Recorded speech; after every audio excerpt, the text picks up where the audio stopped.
Hello students, तो आइए हम लोग स्टार्ट करते हैं चैप्टर थर्ड प्लांट किंगडम के एनसीईआरटी एग्जाम्पलर से क्वेश्चन। आइए स्टार्ट करते हैं। फर्स्ट क्वेश्चन है, cyanobacteria are classified under. Cyanobacteria को किसके अंतर्गत रखा गया है? तो साइनोबैक्टीरिया को रखा गया है मोनरा के अंतर्गत। तो मोनरा में सारे प्रोकैरियोट रखे गए हैं, जिसमें साइनोबैक्टीरिया यानी कि ब्लू ग्रीन एल्गी रखी गई है और बैक्टीरिया रखे गए हैं। साइनोबैक्टीरिया का मतलब होता है ब्लू ग्रीन एल्गी, जबकि एल्गी जो है ये प्लांटी में रखी गई है, और साइनोबैक्टीरिया का मतलब ब्लू ग्रीन एल्गी जो कि मोनरा में रखी गई है। प्रोटिस्टा में यूनिसेलुलर यूकैरियोट रखे गए हैं, और प्लांटी में जो है सारे प्लांट रखे गए हैं जो कि होते हैं ऑटोट्रॉफिक, यानी कि अपना खाना खुद बना लेते हैं। सोपोसी बोलते हैं उसको हिंदी में, ऑटोट्रॉफिक बोलते हैं, इनको बोलते हैं होलोफिटिक। तो होलोफिटिक या ऑटोट्रॉफिक जो है ये पाए जाते हैं, ये कहे जाते हैं प्लांटी के मेंबर्स को। नेक्स्ट क्वेश्चन, तो आंसर इसका जाएगा, पहले का आंसर जाएगा आपका सी। नेक्स्ट क्वेश्चन है, fusion of two motile gamete which are dissimilar in size. जब डिसिमिलर साइज के दो मोटाइल गैमीट आपस में फ्यूज होते हैं तब उनको हम लोग बोलते हैं एनाइसोगैमी। तो डिसिमिलर साइज के और कैसे हैं मोटाइल गैमीट फ्यूज होते हैं तो इसको बोलते हैं क्या हम लोग एनाइसोगैमी। अगर जो है सिमिलर साइज के दो गैमीट आपस में फ्यूज होते हैं उसको बोलते हैं आइसोगैमी। तो यहाँ पर डिसिमिलर साइज पूछा गया है, तो फिर ऐसे इसमें आंसर जाएगा इसका सी। बात करें हम ऊगैमी की, तो ऊगैमी में क्या होता है? ऊगैमी में जो है एक मोटाइल होता है, एक नॉन मोटाइल होता है, दो डिफरेंट गैमीट होते हैं, तो इसको बोलते हैं हम लोग ऊगैमी। तो ऊगैमी में होता क्या है? ऊगैमी में जो है मेल गैमीट तो मोटाइल होता है जनरली, लेकिन जो फीमेल गैमीट होती है वो बड़ी होती है और स्टैटिक होती है, नॉन मोटाइल होती है, तो वो होता है ऊगैमी। और यहाँ पे अगर जो है सिमिलर साइज के हों गैमीट आपस में फ्यूज हो रहे हों तो उसको बोलते हैं हम लोग आइसोगैमी। और अगर डिसिमिलर साइज के गैमीट हों तो उसको बोलते, और आपस में मिल रहे हों तो उनको बोलते हैं हम लोग एनाइसोगैमी। एग्जाम्पल के लिए ये गैमीट ये है, दूसरा गैमीट ये है, ये दोनों आपस में फ्यूज हैं तो दोनों सेम शेप और साइज के हैं, तो ये आइसोगैमी कहलाएगी। अगर जो है कुछ कंडीशन ऐसी हो, एक गैमीट ये है, दूसरी गैमीट ये है, इस तरीके से बहुत बड़ी है गैमीट, एक गैमीट बहुत छोटी है, दोनों आपस में फ्यूज हो रहे हैं, तो ये एनाइसोगैमी है। तीसरा केस, अगर जो है ये एक मेल गैमीट है और एक बड़ी सी फीमेल गैमीट जो कि नॉन मोटाइल है, तो इसको बोलते हैं हम लोग, ये जो है इसको बोलते हैं हम लोग ऊगैमी। ठीक है। Question number 3, hold fast stipe and front constitute the plant body in case of. तो होल्ड फास्ट, स्टाइप और फ्रॉन्ट, ऐसा जो है ये जो है सारे नाम लिखे हुए मिलेंगे आपको फियोफाइसी के मेंबर्स में। एनसीईआरटी में फिगर बना हुआ है। फियोफाइसी मतलब जो है फियोफाइसी मतलब ब्राउन एल्गी। तो जितने ये ब्राउन एल्गी हैं वो फियोफाइसी में रखे गए हैं, और उनमें जो है क्या होता है, एक इस तरीके से लीफ लाइक स्ट्रक्चर पाया जाता है, उसको बोलते हैं फ्रॉन्ट। फ्रॉन्ट में इस तरीके से स्टेम लाइक स्ट्रक्चर होता है, उसको बोलते हैं स्टाइप। और उसके बाद लास्ट में जो है नीचे स्ट्रक्चर होता है इस तरीके से, उसको बोलते हैं हम लोग होल्ड फास्ट। तो होल्ड फास्ट का काम, ये होल्ड फास्ट से काम होता है कि इस जगह से चिपकने में, अटैच होने के लिए इस टाइप सपोर्ट करता है, ये टाइप है सपोर्ट करने के लिए। और यहाँ पे फिर ये लीफ लाइक स्ट्रक्चर फ्रॉन्ट बोलते हैं, ये फोटोसिंथेटिक होता है। तो आंसर आएगा इसका सी।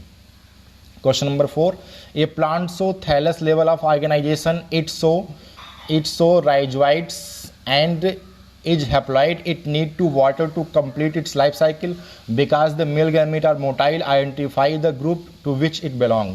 तो पहले हम देख लेते हैं कैसे जो है प्लांट होते हैं। सबसे पहले प्लांट जो सबसे प्रिमिटिव प्लांट जो होते हैं उनको बोलते हैं हम लोग एल्गी। एल्गी के बाद आते हैं, एल्गी से एडवांस होते हैं ब्रायोफाइटा, ब्रायोफाइट से एडवांस होते हैं टेडोफाइटा, टेडोफाइटा से एडवांस होते हैं जिम्नोस्पर्म, और जिम्नोस्पर्म से एडवांस होते हैं एंजियोस्पर्म। तो एल्गी जो है इनकी बॉडी थैलस लाइक होती है, ऑप्शन में ही नहीं है। और उसके बाद ब्रायोफाइट के बारे में बात करते हैं। ब्रायोफाइट की जो बॉडी होती है ये भी थैलस लाइक होती है। इनमें जो राइजोइट्स होते हैं वो जो है हैप्लॉइड होते हैं। ये जो है हैप्लॉइड, ब्रायोफाइट्स मोस्टली हैप्लॉइड होते हैं, और जो टेडोफाइट हैं ये हैप्लॉइड भी होते हैं, डिप्लॉइड भी होते हैं। तो यहाँ पे हैप्लॉइड के बारे में बात की गई है, राइजोइड हैप्लॉइड के बारे में बात की गई है, तो आंसर जाएगा इसका ब्रायोफाइट्स।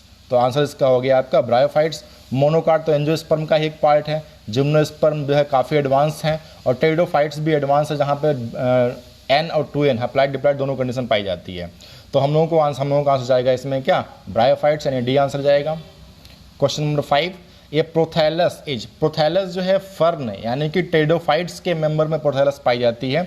और जो प्रोथैलस जो होती है ये जो है ऐसी स्ट्रक्चर होती है जो कि गैमेटोफिटिक होती है, फ्री लिविंग होती है। तो प्रोथैलस एक गैमेटोफाइट है यानी कि हैप्लॉइड है, और जो है फ्री लिविंग स्ट्रक्चर है जो पाई जाती है टेरिडोफाइट्स में। टेरिडोफाइट्स का मतलब समझते होंगे आप लोग, फर्न को बोलते हैं टेरिडोफाइट्स। तो आंसर जाएगा इसका C. Question number 6, plant of this group are diploid and well adapted to extreme condition, they grow bearing sporophyll in compact structure called cones, the group in difference as. तो यहाँ पे देखिए, यहाँ पे sporophyll, ऐसी leaf जो spore रखे रहती हैं उनको बोलते हैं स्पोरोफिल। स्पोर मतलब स्पोर, फिल्स मतलब लीफ। ये जो है स्पोरोफिल्स लीफ लाइक स्ट्रक्चर, जो लीफ है यहाँ पे जो स्पोर रखती हैं, ये जो है स्पोरोफिल्स या लीफ आपस में अरेंज होके बनाती हैं स्ट्रक्चर, उसको बोलते हैं कोन या उसको बोलते हैं स्ट्रोबिली। स्ट्रोबिली कंडीशन जो है टेरिडोफाइट में दिखाई पड़ी थी, और वो दिखाई पड़ी थी एक्विसिटम यानी हार्स टेल में। लेकिन टेरिडोफाइट्स में बहुत कम एग्जाम्पल हैं। मैक्सिमम एग्जाम्पल जो इसके पाए जाते हैं, जो कॉमन है कोन्स का बनना या कॉमन है जो है स्ट्रोबिली का बनना, वो है जिम्नोस्पर्म में। तो आंसर जाएगा इसका D, gymnosperm. Question number 7, embryo sac of an angiosperm is made up of. Angiosperm का जो एम्ब्रियोसैक होता है उसमें 7 सेल और 8 न्यूक्लियाई पाए जाते हैं। आंसर जाएगा इसका B. Question number 8, if the diploid number of flowering plant is 36, diploid number में डिप्लॉयड जो नंबर है क्रोमोसोम का वो फ्लावरिंग प्लांट में 36 है, तो फिर जो है क्रोमोसोम जो है एंडोस्पर्म में क्या होगा, तो देखते हैं। तो फ्लावरिंग प्लांट में डिप्लॉयड कंडीशन में जो है 36 क्रोमोसोम है। डिप्लॉयड कंडीशन मतलब 2n = 36 है, ठीक है। अब एंडोस्पर्म में पूछा है, एंडोस्पर्म की कंडीशन होती है 3n, तो 3n कंडीशन होगी तो कितने क्रोमोसोम होंगे, तो यहाँ पे 2n = 36 गिवन है, तो n = कितना आएगा, 18 हो जाएगा, n = 18 हो जाएगा। तो n = 18 हो गया, और तो यहाँ पे 3n कंडीशन पूछा है, तो 3n कंडीशन मतलब क्या, 3 × 18, तो कितना आएगा 54। तो आंसर जाएगा 54। तो इसका आंसर 8 का आंसर जाएगा 54, ये सी। Question number 9, protonema. बात करें हम प्रोटोनिमा की, तो प्रोटोनिमा जो हैप्लाइड स्ट्रक्चर पाए जाते हैं, और ये टेरिडोफाइट के जो ग्रुप है, दूसरा मॉसेस का, एक पहला ग्रुप है लिवरवर्ट्स का, दूसरा है मॉसेस का। एनसीईआरटी में दे रखा है टेरिडोफाइट के 2 ग्रुप दे रखे हैं एनसीईआरटी में, पहला है आपका लिवरवर्ट्स और दूसरा देखा है मॉसेस। तो टेरिडोफाइट का ग्रुप जो मॉसेस है उसमें जो है हैप्लाइड स्ट्रक्चर पाया जाता है प्रोटोनिमा। प्रोटोनिमा जो है प्रिमिटिव स्टेज है, प्रोटोनिमा प्रिमिटिव स्टेज है। 2 स्टेज पाई जाती हैं, पहली होती है प्रिमिटिव स्टेज जिसको बोलते हैं प्रोटोनिमा, और दूसरी स्टेज होती है लीफी स्टेज। तो लीफी स्टेज दूसरी स्टेज होती है। तो ये पाया जाता है, फर्स्ट आंसर जाएगा इसका टेरिडोफाइट में, और टेरिडोफाइट में कहाँ पे, मॉसेस में। तो प्रोटोनिमा हैप्लाइड स्ट्रक्चर पाए जाते हैं, मॉसेस में पाए जाते हैं ये। Question number 10, the giant redwood tree sequoia. तो सिकोया रेडवुड ट्री कहा जाता है इसको। ये जो है लॉन्गेस्ट जिम्नोस्पर्मिक प्लांट है, और इसलिए लिखा हुआ है जेंट रेडवुड ट्री, और ये पाया जाता है जिम्नोस्पर्म में। आंसर जाए इसका डी।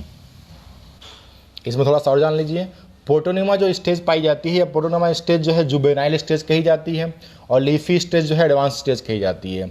जो बात करें हम प्रोटोनिमा में, जो है प्रोटोनिमा जो स्ट्रक्चर है ये जो है मल्टी सेलुलर ग्रीन एलगी जैसी दिखाई पड़ती है प्रोटोनिमा।